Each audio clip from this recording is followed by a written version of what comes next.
നമസ്കാരം. പ്രതാപ് ടിവിയിലേക്ക് എല്ലാ കൂട്ടുകാർക്കും സ്വാഗതം. ഇന്ന് നമ്മൾ തയ്യാറാക്കാൻ പോണത് ഉണക്ക ചെമ്മീനും ചുരക്കയും കൂടി ഇട്ടൊരു ചാറുകറി തയ്യാറാക്കാം. അതിനായിട്ട് 500 ഗ്രാം ചുരക്ക ഇതുപോലെ ചെറിയ ചെറിയ കഷ്ണങ്ങളാക്കി അരിഞ്ഞത് ചട്ടിയിലേക്ക് ചേർക്കാം.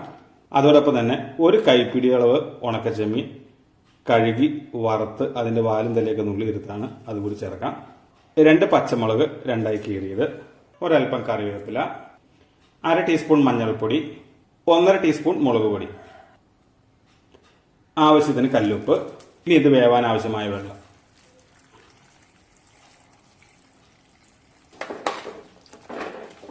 ഇനി ഇതൊന്ന് അടച്ചു വെച്ച് വേവിച്ചെടുക്കാം. ഇത് വെന്ത് വരുമ്പോഴത്തേക്ക് ഇതിനകത്ത് ചേർക്കാനുള്ള തേങ്ങ ഒന്ന് അരച്ചെടുക്കാം. 1 കപ്പ് തേങ്ങ ചിരകിയത് മിക്സിയുടെ ചെറിയ ജാറിലേക്ക് ഇട്ട് കൊടുക്കാം. അതിന് ആവശ്യമായ വെള്ളവും ചേർത്ത് നല്ലതുപോലെ ഒന്ന് അരച്ചെടുക്കാം. ഇതുപോലെ നന്നായി അരച്ചെടുത്തിട്ടുണ്ട്. അപ്പോൾ ഇത് നമുക്ക് കറിയിലേക്ക് ചേർക്കാം.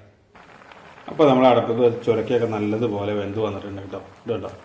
ഇനി നമുക്കതിലേക്ക് അരച്ച് വെച്ചിരിക്കുന്ന തേങ്ങ ചേർത്ത് കൊടുക്കാം. ജാറ് കഴുകി ഞാനൊരു അല്പം വെള്ളം കൂടി ചേർക്കുന്നുണ്ട്. ഇനി ഇത് നല്ലതുപോലെ ഒന്ന് ഇളക്കി ഒഴിപ്പിക്കാം. അപ്പോൾ ഇത് നല്ലതുപോലെ ഒന്ന് തിളച്ച് വരട്ടെ കേട്ടോ. അരപ്പ് ചേർത്തതിന് ശേഷം നല്ലതുപോലെ തിളച്ച് വന്നിട്ടുണ്ട്. അപ്പോൾ ഇത് നമുക്കിതിലേക്ക് കടുക് താളിച്ചൊഴിക്കാം. ചൂടായ ചട്ടിയിലേക്ക് 1.5 ടേബിൾ സ്പൂൺ വെളിച്ചെണ്ണ ഒഴിച്ചു കൊടുക്കാം.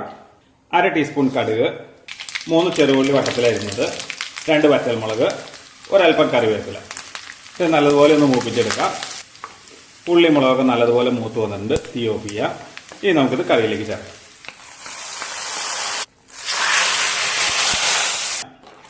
അപ്പോൾ അത് സ്വാദിഷ്ടമായ ചാറുകറി തയ്യാറായിട്ടുണ്ട്. ഇത് ചോറിൻ്റെ കൂടെ കഴിക്കാൻ അപാര ടേസ്റ്റാണ് കേട്ടോ.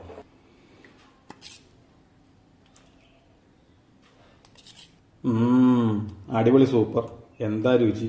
അപ്പോൾ തീർച്ചയായിട്ടും നിങ്ങൾ എല്ലാവരും വീട്ടിലൊന്ന് തയ്യാറാക്കി നോക്കണം. നിങ്ങൾക്ക് എല്ലാവർക്കും ഇത് ഇഷ്ടപ്പെടും. ഒരൊറ്റ കറി മാത്രം മതി നമുക്ക് വയറ് നിറച്ച് തോന്നാനായിട്ട്. അപ്പോൾ ഈ രുചി എല്ലാവരിലും എത്തട്ടെ.